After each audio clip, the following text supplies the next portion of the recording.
Yeah, I love what you've done with the place. Thank you very much. Really upgraded since we spoke last.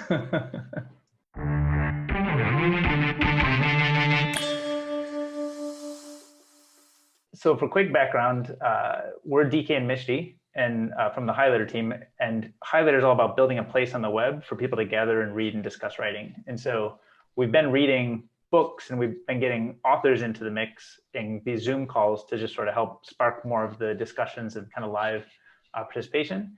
And we've noticed that there's actually tons of really great writing that's much kind of deeper, thoughtful stuff that ends up on the web instead of through traditional publishing mechanisms. So we look at the kind of work you guys are doing with, a 45-minute read that's like deeply researched, deeply collaborated and edited.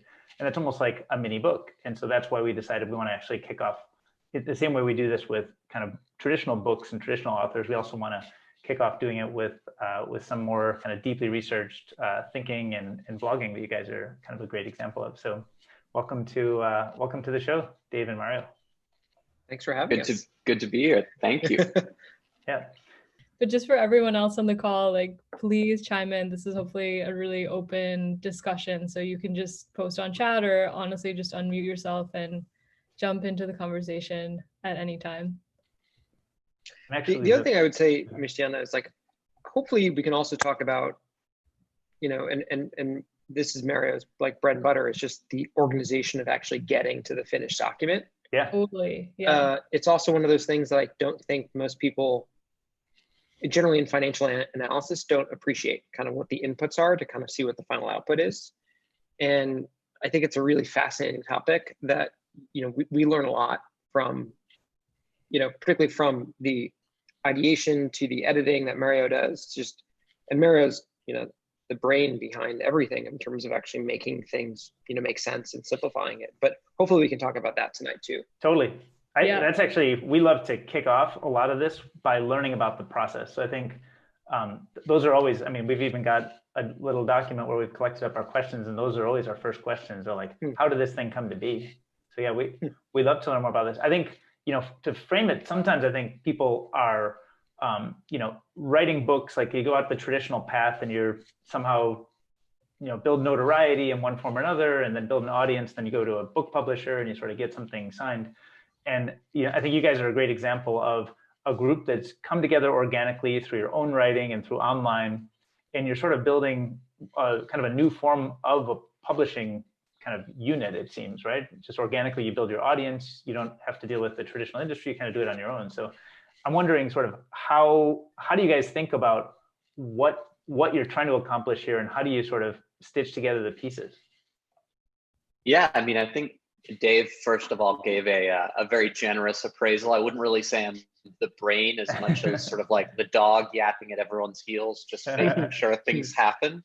But I think the goal is really to learn and to make these sort of dense company documents accessible in some way. And for me, that came about because when I first started in VC, I wanted to level up my thinking into the public markets, because I think it's like a very valuable skill set to be able to bring back into the day job. And so I sort of set myself this goal that I was going to spend one day a weekend digging into an S-1 or a 10K or something like that. And despite sort of the best intentions, I very, very rarely did it, because these are often pretty sleepy documents. But when I talked to other people about it, everyone was very game for the idea of like an S1 reading club. And so that sort of served as this catalyst to take it to the next level and start to publish it. And honestly, like people like Dave took it to another dimension, let's say, because he has, particularly unique skill set, from his time at Steadfast, where he sort of did straddle these two different worlds. And others like him, the sort of Burns in our group and many others who are just really thoughtful people. And so, high level hope is to just keep at it and keep bringing something that's interesting and digestible on this subject. I think that the other thing I'll just add to this is like, So Mary has a point that these are really dense. Like if you literally have ever printed out an S1, and we would actually print out quite a lot of S1s like during roadshows, like they're really big documents, right? You kind of sit at the trading desk and you kind of look at it. And it's, you would take out your highlighter and you literally take out the highlighter and you start going to town that was there and you take notes. And then over time, the analyst would actually build his or her notes. And then usually with the portfolio manager or the lead analyst, you'd have a group discussion on like, hey, what did you learn on this? What are some patterns? And the thing that's like the first time I did one of the S1s with Mario and the whole community, and I think that was the other thing, is that really formed organically through Mario's network and Twitter and things like that, was you literally put the S1, everybody would read it independently, and then you would dump it into a Google Doc. And the thing that was really important in the Google Doc was things would be separated out kind of by key section that we think we wanted to simplify, right? So like the intro, the business model, the market and the competition, right? Because most S1s have that when you look at the table of contents. And then each person, what I thought was interesting was Mario would have a call like this with the different analysts and kind of talk through, we literally have like a live kind of group talk like we would kind of at Steadfast or at any firm, right, that's in the public market side would kind of be looking at one of these companies. And what we'd have happen is like that same kind of small conversation you'd have as analysts would be over Zoom, literally in front of a Google document, and Mario and everyone else is in the sidelines kind of taking comments. And we'd start debating live, like who's best suited for this analysis, right? So like Tanay has done a lot on like business model or unit economics. Byrne has done, a lot either on competition or maybe antitrust, or maybe some of his writing that he's been having, right? There's ties together. Other folks kind of bring in kind of their superpowers. And what ends up happening in the collaborative way, which I think is the most interesting part about this, is you start realizing there's parts of the S1 that you didn't really pick up because someone has a different point of view and they're memorializing it on Google Docs. So that was like the first interesting insight. The second interesting insight is you can start forming a narrative, I think. And Mary, correct me if I'm wrong, but I think you start to form a narrative in this 1 hour prep call that kind of goes into the S1. And what happens there is that becomes the arc of the story, right?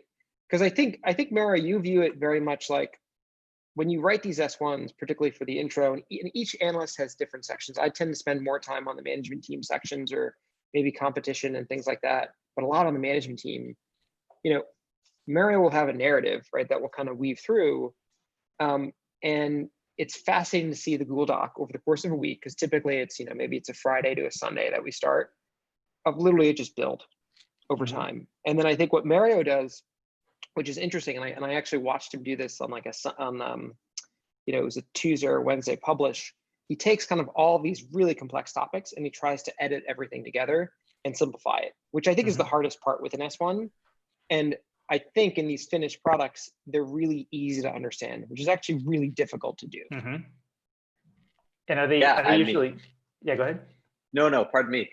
Yeah, are they usually written for a different audience, or are they written to kind of try to be confusing or convoluted, or they're kind of meant to sell a different idea and you're trying to pick out reality from fiction, or why do they exist in the format that's so undigestible? Yeah, I mean, I think one, they're definitely for a more technical audience, and two, like at the end of the day, it is sort of a piece of sales collateral. So they have a clear incentive to tell the story a certain way, and we like to try and figure what that story is and then sort of flesh out around it to find the bigger narrative. And so, Dave has been hugely key in that, because he has like a real mind for some of those things that are, beneath the lines, reading between the lines on some of these things, both financially and the text itself. And that, I think, is sort of the really fun part, is pulling out the questions and saying, what is the story of this business? So for Lemonade, I think the story was really like, this is a SoftBank company. And is it going to become more than what we think of when we think of a SoftBank company? For Rackspace, I think that story was like, this is a classic private equity deal and a classic Apollo deal. And there's this sort of innate tension in that. that speaks to private equity's role in the market, that speaks to, sort of what's happening in cloud computing in general. And that was, I think, the piece that was really fun to tease out. But I definitely wouldn't be able to like get anywhere close to that if it wasn't for all these different people bringing really unique perspectives into it. Mm-hmm. And it sounds like, I know for Apollo in particular, sounds like it's one of the real kind of largest, or one of the larger entities playing in this area. And so for people who are probably not deeply familiar with PE, can you give us a little bit of a overview of like what, does an Apollo company look a certain way versus, some of the other kind of, in the cohort of companies that same scale kind of operating in PE? So I think Dave will have, even more context on this, but from our reading and our discussion, what really came out is that like Apollo feels like it has a very distinct personality. One, it's been particularly active in distressed investments, particularly in the last global financial crisis. And so they have really leaned into that model of PE, of taking a company that is distressed, trying to reinvigorate it and driving returns from that. And they've been very successful. So from, I think, 99 to 2019, they've had sort of 44% net returns, which exceeds Carlyle and KKR and Blackstone. And it's really a shop in the image of its founder, this sort of enigmatic man, Leon Black, who is sort of alternately extremely cultured. He's, I think, chairman of the MoMA, but also, it's on the front cover of Bloomberg with the word ruthless in capital letters beneath it. So Apollo has some of that, I think. It has this a portfolio of iconic brands that speaks to some personality, but it's also obviously a profit-making organization, and it's very good at that. Is that kind of unique situation with the take private and the whole PE angle one of the reasons that you wanted to write on Rackspace? Or I was also curious, like, why Rackspace? How do you decide which S-1 you're gonna all read together with so many people on the table? What's that process like? Yeah, so I mean, we talk about different ideas, and for example, we're all pretty excited about Palantir coming down the pike. And looking ahead even beyond that, like Airbnb, Snowflake, maybe Coinbase, those will all be really interesting stories. Rackspace, I think, was particularly interesting because of the public-private public dance, and just like not something you see every day. And to be honest, I didn't, off the bat know that there was this, particular relationship with Apollo. So that was more of a happy accident. I think the other thing is I think the community that we all tend to run in is we understand the role of venture capital. We understand the role of, preferred equity.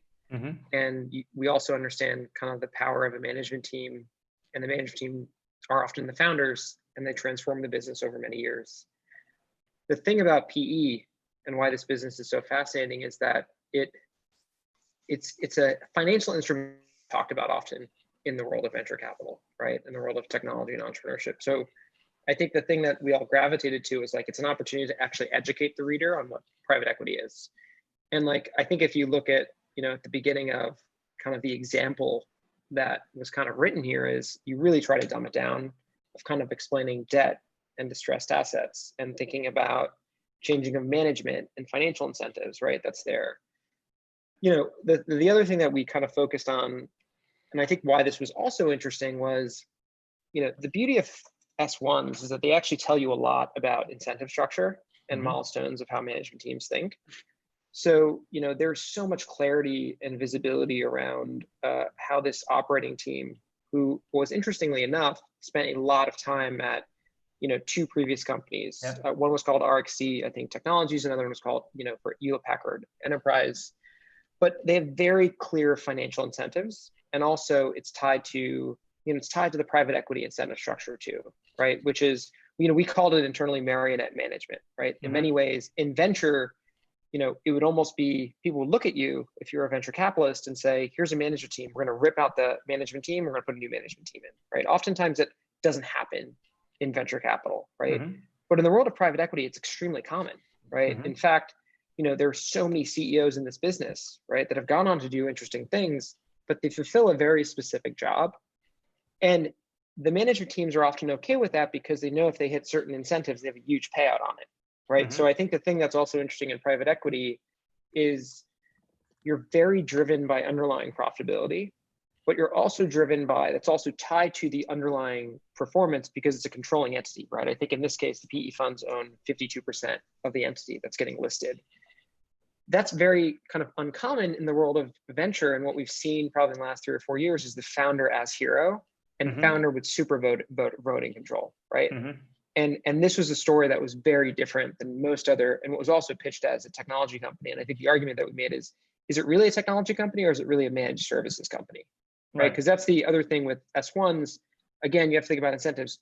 You have to look at the lead left, right? Which is often Mm-hmm. the bank who's underwriting, the filing.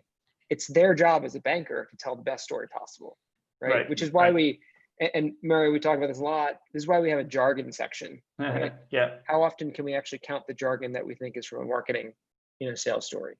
Right. So these the incentive structures, I think, are incentives sort of drive behavior pretty clearly, but I don't think that we as kind of more private market and tech people have as much visibility into that, how it works exactly. So I think there's a lot of shade thrown about PE and the management teams and stuff. Yeah. I don't know how much of that is true. Is it storied, but there's some good players, or is it generally kind of par for the course for, are these kind of dirty dealings often, or how does it work? And Mary, correct me if I'm wrong, but I think when we read this and we were kind of having a debate, I don't necessarily know if it was dirty dealings or things that were kind of, below the table. I think these were all very rational decisions when it came to either selling off some assets, cutting costs, obviously building a business that had the best enterprise value possible, kind of going into the public markets. Right. The thing that you saw in this business, which is pretty unique, I think, compared to in private financings, you don't really see this, is management teams had really clear milestones that if they hit it, huge payouts both in cash and equity. Mm-hmm. But then there's also incentives on the PE firms, right? That PE firms also get really rich. Right. I think the thing about it is that also in these businesses, historically in software and consumer internet, we've valued kind of what we think the future earnings could be. Yep. In these businesses, they actually have earnings and they actually have cash flow, right? So they have a lot more leverage in terms of their story. The thing that is fascinating here is it's profit maximization, right? Which is very unique, I think, in private equity compared to in venture. It's also things like, can you get to scale if it's a marketplace business, or can you get to enough ubiquity in terms of your product, right? That's going to drive the value or usage. Mm-hmm. That's not here in the Rackspace or really on the PE story for that more. And is that a factor just of PE just wouldn't get involved with those kind of things? Or could you imagine, is there some other world where Rackspace, could be sort of financed and managed by a product and technology focused visionary team that's trying to build something new and great? Is it a structure like gravity around the existing business, or is it really more the structure of the people and incentives involved in this particular structure? I think it would have to be either a very adventurous PE firm or a company that still had sort of that founding DNA in it. The founders are long gone at this point. As Dave mentioned, there have been 3 CEOs in the past few years, and PE ultimately wants to exit this in 3 to 5 years. So I don't know if you'd really get a ton of latitude to pull off something like that. It's also sort of counter to what Apollo has actually tried to do with this company. So, Rackspace began in a San Antonio garage from, a bunch of developers together, realized there was this big hosting pain, built out the tech stack, and sort of services was a part of that. But ultimately, the core product was the hosting itself, 11 data centers in Texas. And then AWS enters the market and takes everyone's lunch money over the next few years. And so what Apollo is really seeking to do is say, cool, that's the higher margin, but much, much more competitive business line. We don't want to play against AWS and Google and Microsoft here. We want to really shift towards this managed services while maybe doing a little bit of hand waving, calling, changing the name to Rackspace Technologies, and citing the internal automation and the way they're leveraging data to tell this tech story sort of on the side. So, to go back to your original question, I think it would be a very adventurous team and would be totally counter to the story that they've definitely leaned into so far. I mean, DK, I think you have to. Oh, sorry. Go ahead, Max. Oh, I was just gonna say, like, in terms of incentives, like, what are some like weird non-GAAP like metrics you've seen in some of like these S1s? I mean, WeWork obviously comes to mind, and going over these types of things. This one had. I'm just pulling it up now, right? Like nothing was kind of really crazy in this one, right? These were like revenues, EBITDA, debt, right? Like those were really clear kind of GAAP operating principles that were there. The kind of interesting part was just kind of, if you hit those numbers, kind of what did it unlock for Apollo, right? Like that was kind of unique, I think, when we saw the incentive structure. The other thing I would say kind of about incentives too is what's interesting is like, the CEO, right? The new CEO here brought over, I can't remember what we wrote, but it was maybe like 5 or 6 kind of his lieutenants, right? There's no compensation that's tied to, oftentimes in these S1s, about recruiting new management teams or retaining them. Often, which is surprising, right? Because typically, if it's going to be a really, competitive business, you want to retain really strong talent. That's something we don't really see in S1s. We see it tied to, if you stay and you hit certain goals, you get a lot of RSUs or you get a lot of equity. We made a reference in this to Groupon. If you go back to 2000 and, I'm trying to remember when it listed. I think it was 2011, maybe 2012. And they had a slide that looked like a cyborg. It was half, and we linked to it. It was half kind of person and it was half machine. And, obviously Groupon had really interesting terms that were kind of non-GAAP. I think because of the PE involvement here, and because it was like, it's like a simple way of thinking about it. They're like real business people that are ruthless in terms of making profit. They kept it very plain vanilla in terms of financial terms versus, community adjusted EBITDA or something like that. That's the venture, that's also probably influence from the venture side too. Thanks for that clarification. I think, DK, the thing I was going to say was, I think you have to give credit to, one, I think the management team that, prior to the new CEO, and also Apollo. They took a business that was pretty decent back in the day for webmail and web hosting. And then all of a sudden you had cloud software providers like Amazon Web Services, or Amazon build their own internal product and they spun it out as AWS. Yep. Sorry that, Microsoft Azure followed suit. Then you started seeing other private and public clouds to emerge. And they made a call, which I think is really hard to do, right? If you're a management team in a business, to say, we cannot compete in this space. So we have to do something differently. So anytime you see that, and by the way, I think this is actually a pretty interesting business in my eyes, because the one is like, they're disciplined, right? To kind of make that call, right? That's number one. Number two is the implicit bet that you're making. And we were talking about this at kind of the prep call in the story for Rackspace is, if you believe that software is transforming every industry, it also means that the world that we lived in that was historically CapEx, right? And very resource intensive of actually having a server in your apartment. It's all moving to the cloud. Not many people live in Silicon Valley or operate in high tech. A lot of them actually need help making that migration.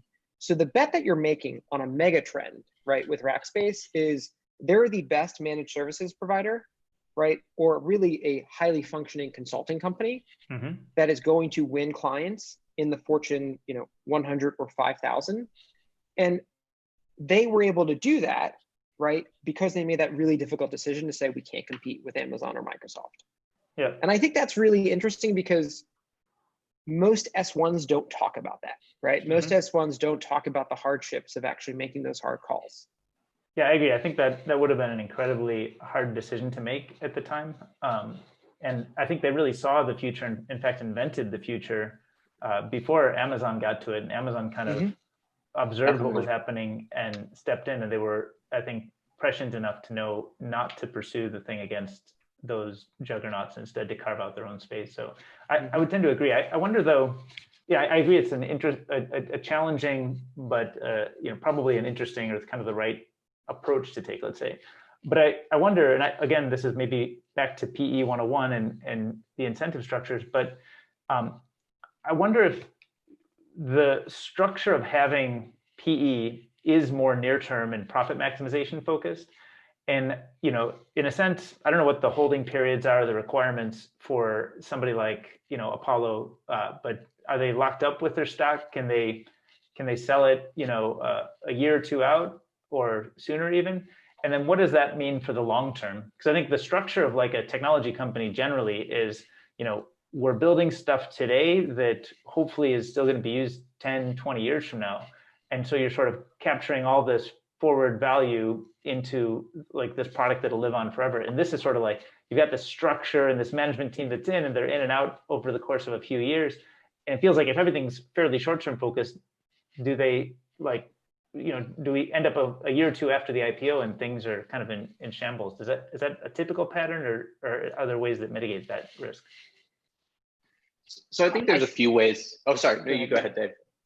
The only thing I was going to say is I think you see it a lot kind of in the compensation kind of disclosures, right? And typically it's not the cash compensation you want to look for. It's usually the equity kind of on the tail that's there. And I have the section up here, but there's service-based options, there's performance-based options, there's time-based RSUs, which is tied to the CEO, performance-based RSUs tied to the CEO. On the service-based options, that's a 5-year period, right? Which is generally when that's going to vest. So from the time when this grant was, which was in, I think, early 2009, kind of forward 5 years, right? So that's one signal. The other thing here, and I think this is very typical for PE, is it's based upon performance, right? So based upon the Apollo Capital, 2/3 upon any measurement date, right, that the Apollo funds achieved a certain performance target, right? And I think here's the threshold, because by the way, you'll see this typically in late stage venture, Series E, Series F, Series G, in terms of structure and preference stacks. But here it's a multiple of MOIC, multiple of invested capital at 1.75, or if a multiple of invested capital at 2.25, right? So they have certain thresholds that they're looking for in terms of actually what the options will be of what they're awarding. So that's both a time period and also a performance metric. But Mary, go ahead. I didn't mean to cut you off. No, not at all. I think that was much better than I would have been able to say. The only thing that I was going to mention was, it's funny. After we published it, I got some Twitter messages from a former racker, a former sort of like customer service agent from Rackspace. And you mentioned sort of the effect of private equity and how that short-termism can be felt inside a company. And it was very, very interesting to hear his take on how much the company culture had changed. So, one, significant layoffs, two, like severe degradation in the service they provided, in his opinion, and also just like sort of a diminishment of that culture that at one point, according to him, like there really was this belief in the fanatical experience that they really tout in this S-1. And so, not as focused on the financial returns necessarily of the PE fund, but definitely was a look at the human aspect of these sort of moves and how it can be felt. That I think is the scariest part about PE, right? In the world of venture and software, right, we spend so much time thinking about the culmination of great teams, right, with very strong values and a culture that's very durable for a very long period of time. Oftentimes with private equity, that just changes the immediate term, that once the company gets controlled, it starts going into cost cutting, right? Typically there's layoffs. And then at that point, you have, I think, Mario's comment from this former racker of saying the culture just changes immediately. And it becomes a very, it becomes a very black and white world with which you're kind of operating, right? There's no kind of positive vibes. It's just how do you function from a pure performance and KPI, standpoint. Mhm. And that's, I think, often that's like very common in PE. And it has some, I mean, oh, sorry, Mishki. I was just gonna say, it's actually interesting to hear because I used to work at a university endowment, and like at the Princeton Endowment, I was an LP. So hearing about things from the other end, I mean, obviously a lot of the things you mentioned here, like short-term hold periods or not knowing much about a business before you go in, like all of these would be red flags for us when we're evaluating buyout managers to invest with. But you forget how many firms there are out there and like just the varieties of behavior, and maybe what I was used to seeing isn't necessarily the norm. But I was also actually laughing because some of these things about like branding something as a technology company just because you've like automated the invoicing and things like that, definitely I feel like I have read a lot of kind of annual meeting slides that play to that tune. Yeah, they were very proud of their internal invoicing system, which, I mean, it probably, it does seem to show up a little bit in revenue per employee. So like, credit a little bit there.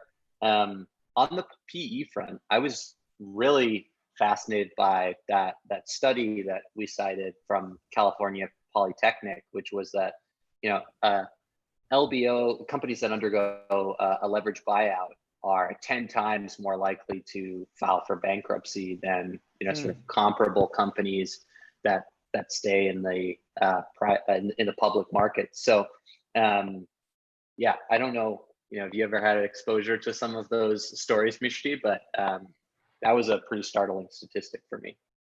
That's an interesting point, Mario. I was just wondering, like, so when they Apollo took these guys on, how much of debt did they incur in that process? So, because in your report you have mentioned obviously that debt remains a risk, right? So, did some of that debt come on when these guys have been managing it?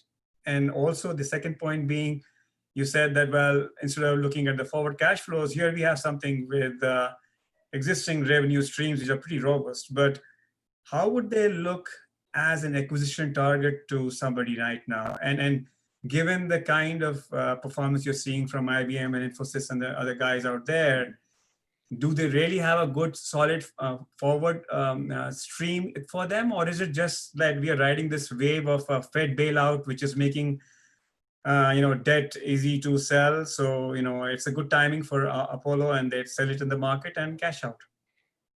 Yeah, so I think it's a great question.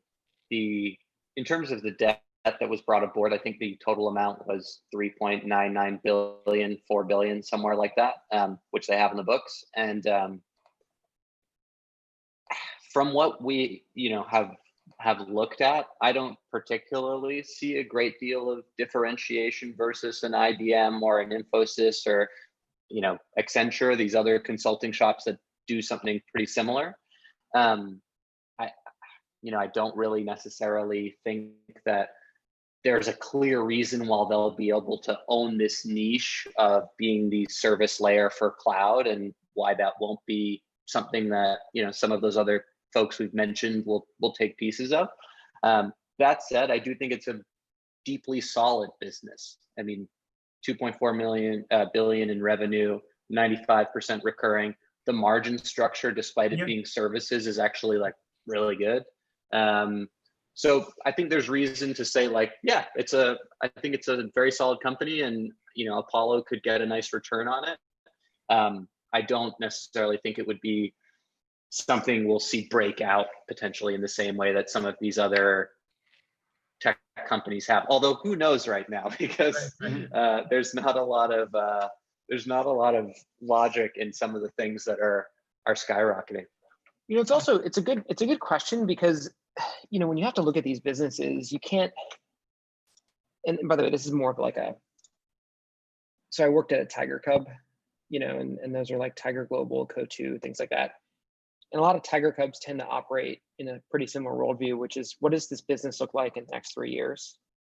So we'd often think about a business and say, okay, if these things go right, what could the earnings per share look like, or what could the valuation look like? And then we discount that back and saying, are we willing to pay the valuation, right? Do we think we're getting it for cheap and a good, for the characteristics that we're looking at? We internally call it, an investment mosaic. It's pretty common, just some of the parts of actually doing the research. So I think when I'm looking at the valuation section, kind of in the report, there's a whole section on kind of the various public comps that are there. And if you look at it, the trailing 12 months TTM, right? These go anywhere from 0.6x to as high as 3.8x. So let's be generous and say it's 4x. So they're trying to go, or at least the bankers are trying to prop up the business and hopefully getting a $10 billion valuation. That's 4x, right? They're $2.48 billion in revenues, right, in the last 12 months. The question is, as an investor, right, do you think that valuation that you're buying in today, right, is relatively cheap relative to what you know about the business, the market space, kind of your peer comps? And you then have to then think about, right, that's more of the process of actually how do you position size, right? Like what kind of exposure do you want in the name that will ultimately drive your call, right, that's there. The thing that's interesting is who would be acquiring the business.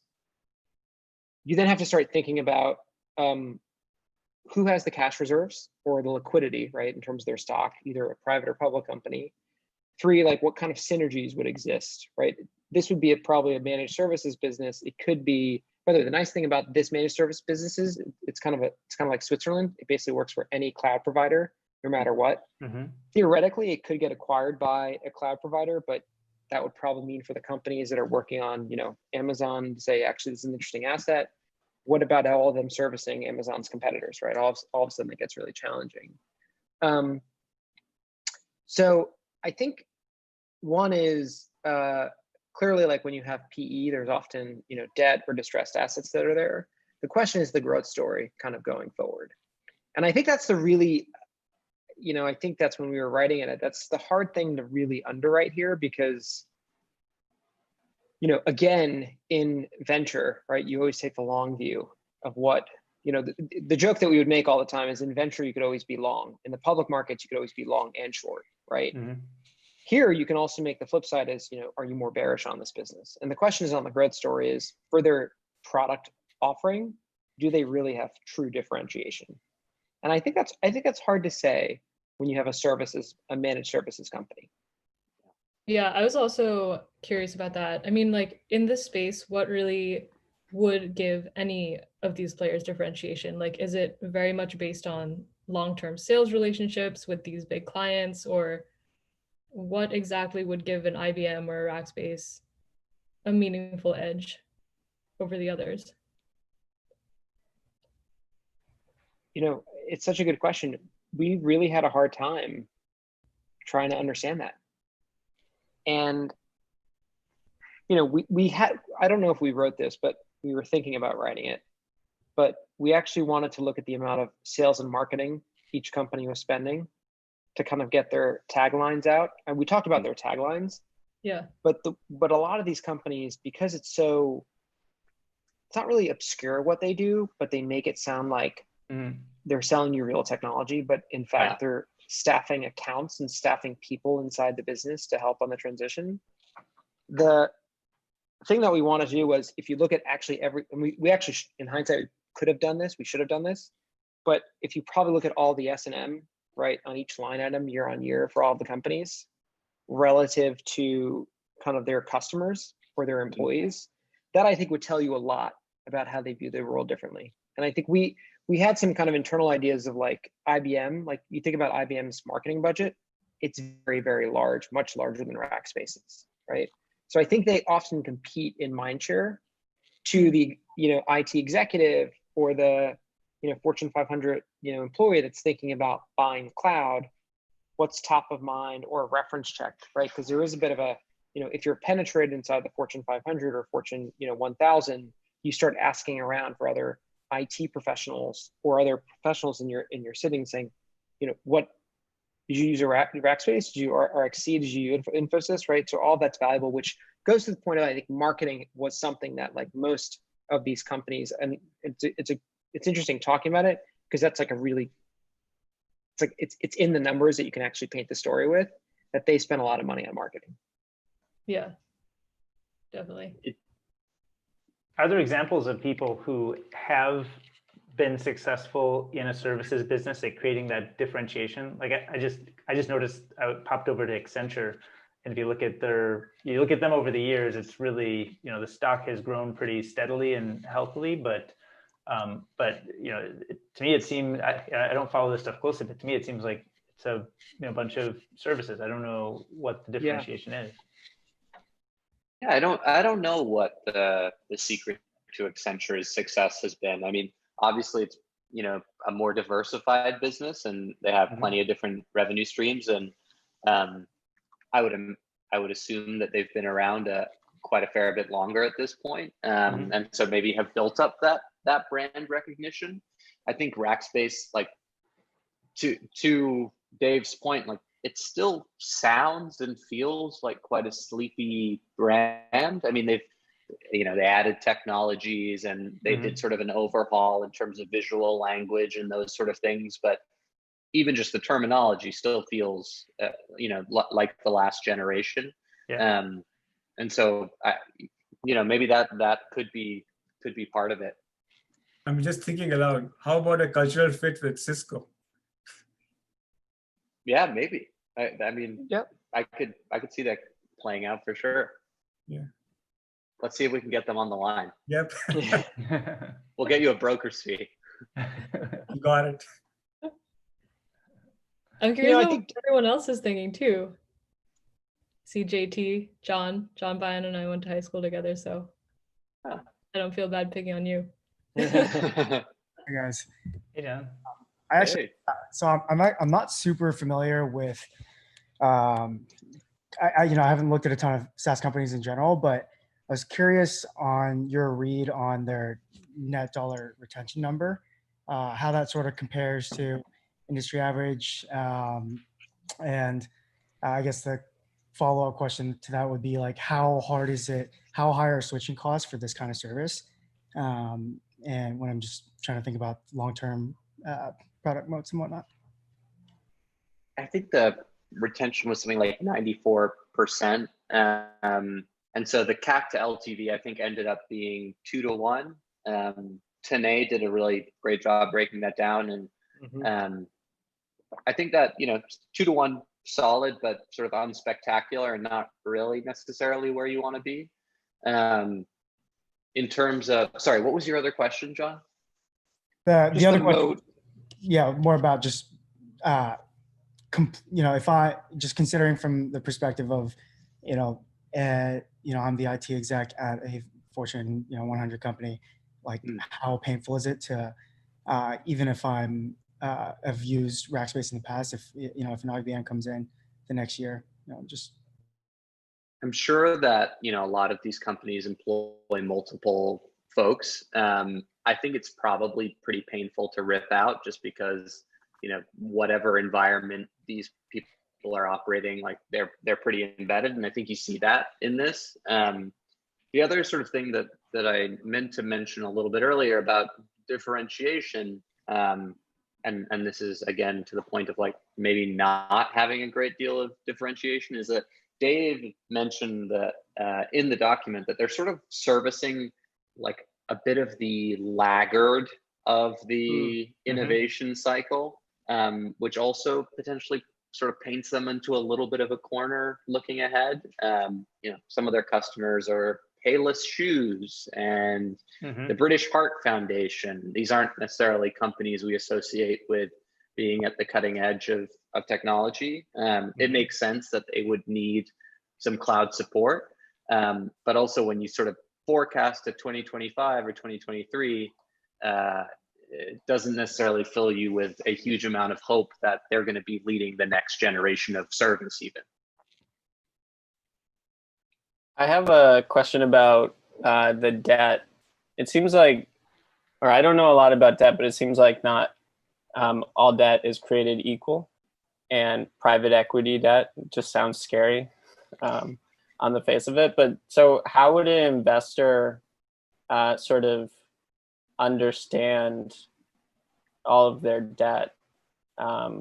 And, obviously it's kind of unique how much debt they have. Is it both the scale of the debt and also the structure of it?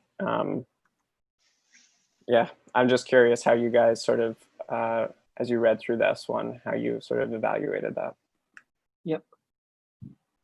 I think the thing about when you look at this, you have to understand, typically with debt, is the structure of it.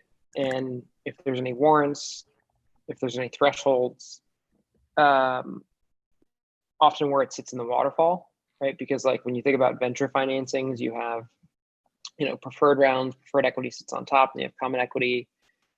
Debt typically sits on top of it. If it's secured debt, right, depending upon what it's secured against, it's on top of it. So most PE firms, right, will actually have secured debt with very special rights and preferential terms, right? Like the classic Bill Gurley post was, this was maybe 2-3 years ago, talking about, structured rounds, like structured financing rounds. This is pretty common in debt when it comes to on the private equity side. As I'm kind of looking at the debt section here, we did a very, I think, high level overview of kind of what it looks like. It's an interesting question, JT, because typically in the S1s, they will disclose the terms of the debt, right? And it's oftentimes usually it's in an appendix or supplemental, right? And it often talks about often when you have these companies, they often will talk about, here's the employment agreement, and they'll literally list they'll give you the employment agreement in public. So it could be, Mario, it's like an interesting thought. We should have a debt specialist, right? Next time we do a PE type S1. Yeah, that would be awesome. We wanted to actually dig more into that, and in the end, time, everything else, we didn't get as deep as we want to. But I think that's a good idea. We should tap up some Silicon Valley Bank folks or something like that. Yeah, just staying on the debt real quick. Have you ever seen, either of you guys have seen a public deal like this, a software company with this much debt? Honestly, I haven't looked at enough to know, how ridiculous it is. Looking at the debt to equity ratio makes it look pretty rough, even though DXC is not a million miles away. But I don't think it's, my first instinct would be that it's not setting a record. Got it. I mean, it doesn't, if you just kind of think about the business, right? And kind of the gross margin or the EBITDA margin profile, right? They're growing at a pretty healthy rate. They're, let's make it really easy. They're doing $3 billion in revenues. There's a path, right, where they can actually pay that down, right? So it doesn't seem that crazy. It's just interesting, when you think about resource allocation here, in venture, you have equity dollars and you go out, you hire people or use kind of debt maybe for working capital needs, for inventory turns, whatever it may be. Imagine the CFO and the management of this business saying, well, we want to resource allocate, but then we also have to clear this additional hurdle, right? Yeah. Which is I've never operated in a business that way, but that's the other thing too, is we simplified this a lot often kind of in the memo. I think it's really interesting if you take a CFO or an investor relations. Typically, when you're investing in these companies, you have access to IR, investor relations, but really getting into the mindset of actually how do they actually strategize internally, of how do they be aggressive in terms of growing the business while managing the debt load. That's typically a psyche that we don't really hear about or read about. I would love to read about it because I think it's super fascinating. One thing that I was curious about, pulling back a little bit, is what you guys changed your mind about, if anything, when you were writing this. You must have started with certain preconceptions or a view. Where do you think you were surprised or took your views in a new direction? I think I became a little more optimistic. I agree. Yeah. I think just looking at the margins by the end and how this transformation is actually played out, I started to think okay, there really is a real business, and it doesn't have to be the next AWS or anything else. it is what it is, and that's okay. Was the broader? Oh, go ahead. I was going to say, like, I agree with Mario. I came in thinking this is just a has-been business that, you know, couldn't compete. And then, like, you started reading through it and you started doing the research. You started doing the research on Apollo and you started doing research on the management team. And I was totally blown away of just the references that we found on these managers, of just how good they were at turning things around. And how, I think another good sign is that, you know, the current CEO brought over so many of the people that he worked with, right? Which kind of tells you about the people that, you know, reported to him that they want to follow him, right, for the next thing. And I think the thing about this too, like, it kind of, Rajat, it goes to your point a little bit of just, when you think about the valuation of this company and what, if you want to own it, you know, there's a mega trend here, which is cloud is transforming everything. Not everyone can actually be expertise at that, right? Having in-house engineers or data scientists. There will be a need for companies like this, and owning the services layer, right? If you wanted to position it that way, that's a pretty valuable asset. I think that was like I came away that way. You know, it was very different from the way that I think when we started the work, Mario, on those 7 or 8 days before the publish date, I was more bearish on it, but then I became more optimistic. Yeah, I think it was actually the inverse of how I felt about Lemonade, for example. Yeah. Where, you know, it was like, ooh, an exciting company, like, you know, really shaking up this space. And I do think there's actually a lot to like about it. But when you dug into the numbers, it was like, oof, okay, they have capitalized crazy fast, and it doesn't feel like the traction is caught up yet. Now the markets have obviously really liked it, so what do I know? But yeah, it was a different feeling this time around.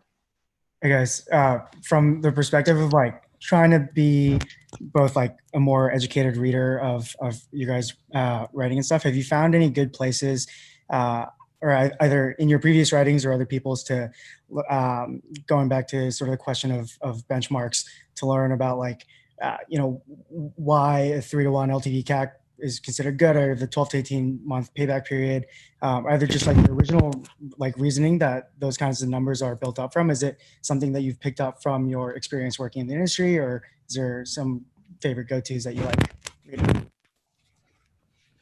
Yeah, I mean, I think a lot of that probably is like things that people have picked up along the way. So Tanay wrote that part, and I'm sure he's drawn from his experience to a certain extent. I do think there's a lot of amazing resources. So anything SaaS, I would read Tom Tungut's blog from Redpoint. Like he goes deep into the numbers and is very astute there. You know, beyond that, like you can always get into the mix on sort of the emails or respond to these things. Like we have a group on the public.com app where we talk about some of these things, and actually some interesting findings come up there too that like have been really helpful for my learning. Any other like resources, Dave, that you think are really great? These are like the ongoing Twitter threads, right? That I just like been building for like 7 or 8 years of just different investors toolkits, right? So like there's one, John, I could follow up with you on, of just like, here's how marketplace investors evaluate companies, and that's just like a list of every single, you know, metric they look at. There's another one on just resource allocation of capital, right? And kind of how managers make decisions. That's the other thing that's great about building in public, is you can actually just really engage with the community. And, you know, there's a lot right from those tweets that start there. I think another person who actually, I think he's to me, I think of more of him as a writer, but he tends to be more of like, he's been building amazing tweet storm, is a guy named Paul Barnes. His Twitter handle is @LennyIce. Yeah. He used to be the chief of staff to Josh Koppelman at First Round, and he tends to really write a lot about core principles of all various business types. So it could be consumer businesses or software companies, and he threads the tweets, which I guess Twitter, you can now bundle it in topics, but he's another one. I think that if you look at it, just like his reasoning, he has a lot of really great assets and frameworks as well. That's awesome. Super helpful. Thanks so much. Yeah. Thanks, and we'll actually collect some of those for show notes. So we'll publish this out, and we'll have some links. So if you've got some stuff like for any of these links you're mentioning, we can collect them all up. Also, just a shout out for the other analysts on the S-1 club. Like Tanay writes a lot about public markets that are really interesting and sort of can be fairly dense metric wise. Adam Kiesling also does some of that stuff in a really thoughtful way. Packy does it, both public and private markets. But again, like honestly, and Byrne, who we mentioned earlier, very, very, very thoughtful writer. Everyone in the list is excellent, but those folks, I think, especially, are happy to riff on the public markets a little bit more. Yeah, super cool. Is there stuff that happened in your process that was pretty informative for how you came out on this, or was it kind of a lot of personal writing or reading that helped change your mind from?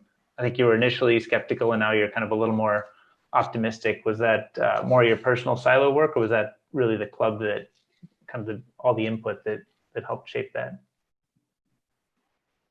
I mean, I think people come in with a preconceived notion on that first call, right? Kind of like this will do. Mm-hmm. And then I think it's until this is like more of the nitty gritty, but like, I think the cycle starts called on like, we have a call on a Thursday or Friday, right? And by the next weekend, that Sunday, it's due. And, Maro, it's due, right? Like Maro needs to edit it, and, people will do different things, but typically people will kind of wait till that second weekend to really write it. Mm-hmm. And I think what happens is interesting is like you have your thought as to what your section is going in. As you do more research, it evolves. And then as you start seeing people and the other analysts really start commentating, right? And you can like poke into like what's new, from where we last looked at the document, it actually helps inform your view even more. Mm-hmm. And it's really interesting because I think what a lot of people do, I mean, this is the way that I do it in the doc, is I work in the doc. So you can see my cursor and typing going. Other people will just, have something pre-written and dump. So when I see that, I'm just like, you get a bit surprised. So like you have to catch up on that, but you can actually see how the person's thinking, which helps inform the view too. Right. 100%. Yeah. Yeah. Well, I love it. I mean, I feel like we spend so much time, Silicon Valley builders spend so much time private markets and venture oriented stuff, and we have almost no exposure to public market stuff. So I'm excited that the S1 club exists. You guys are all kind of thinking about it, but have enough context from this world as well as that world. And it's sort of, I think it's going to be a great resource. I don't think that any of the Silicon Valley people have much of that public markets perspective. So I think it's going to be a great resource for us all to be able to tie in and learn from. So really appreciate the work you guys are doing. Very cool. Thank you. That's so kind of you. And John, I just saw your chat. That's so sweet. Thanks very much, man. And thanks to DK and Mishti for hosting us. It was really awesome. Of course. Well, we want to, we totally have fun and totally learned a lot. We want to wrap with a question that we've been making a bit of a tradition. So we're gonna ask you one that we ask kind of all of our guests, and we intend to, and that's what's your one question for us or for the world at large? What are the things, like what's the one thing that's most top of mind for you right now, where you're kind of wrestling with it or struggling to come up with a viewpoint, or that you think is going to be the thing, maybe a new blog post, or maybe a broader multi-year topic that you're curious about or that you want to address? I guess good. It's a really good question. I'm going to give you two, if that's all right. But on a personal level, something that I'm constantly grappling with is how do you move quickly and still be thoughtful? Are those things constantly in tension, or is there a way for them to be in synchronicity, or in synchrony rather?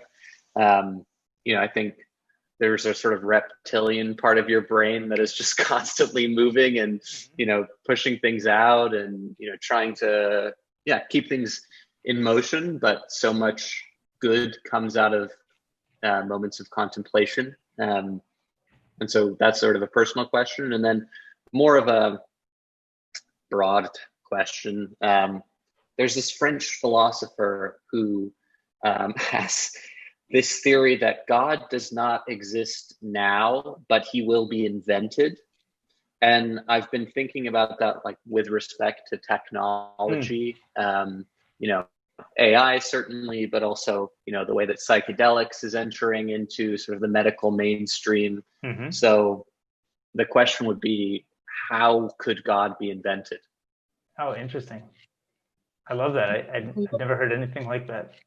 Yeah, that was, I'm going to look it up. I tweeted about it at some point. I'll follow up with you. Someone with a Q. Oh, cool. That's so interesting. I don't know if that's like a really hard one to follow up against from Mario. You know, I guess the thing that I think, because I'm in the middle of building a business, right? And building a venture firm now after I left Steadfast. I think going through the experience, I actually am really curious about the innovation that exists in the public markets through the likes of SPACs and direct listings. It also makes me wonder, is there innovation that should occur from an incentive structure for venture managers? And kind of my question there is, if you were to have the ideal investment vehicle, right, to invest long-term in great management teams, building in technology, what should that look like?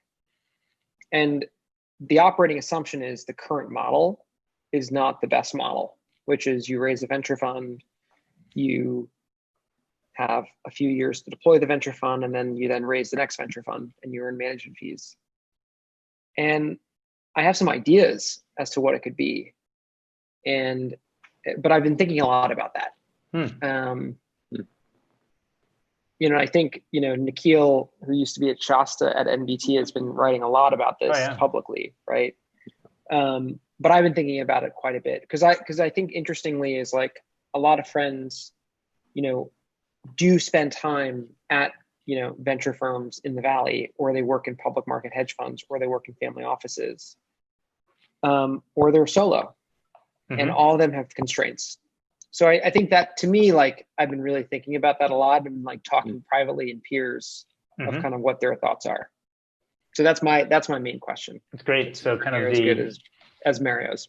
No, I think it's very interesting and very, very relevant. And it wasn't a setup, but we have NBT coming on for a highlighter live session a few weeks out, I think, right? Okay, good. I'll be there.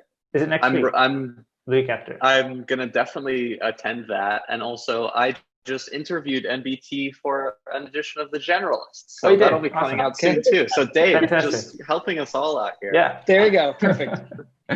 Cool. Well, thanks for joining. I've got a few final announcements. So I wanted to mention we will publish takeaways of the session and the learning we did tonight on our blog as well as on YouTube. And you can all subscribe to The Generalist and read more from the S-1 Club. So we'll have links up for that.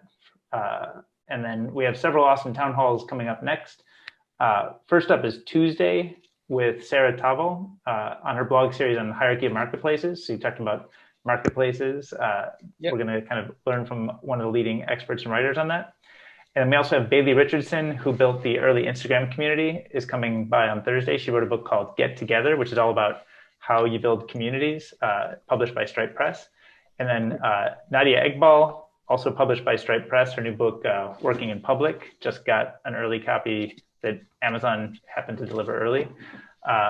And NBT the week after. So we're going to have links in the chat right now. We'll send links in the follow-up. And Mario and Dave, thanks so much for jamming with us tonight. Totally loved it, and we look forward to more conversation. Thank you, Thanks, guys. Everyone. Pleasure. Okay, thanks so much. Have a good night. Bye. Bye-bye.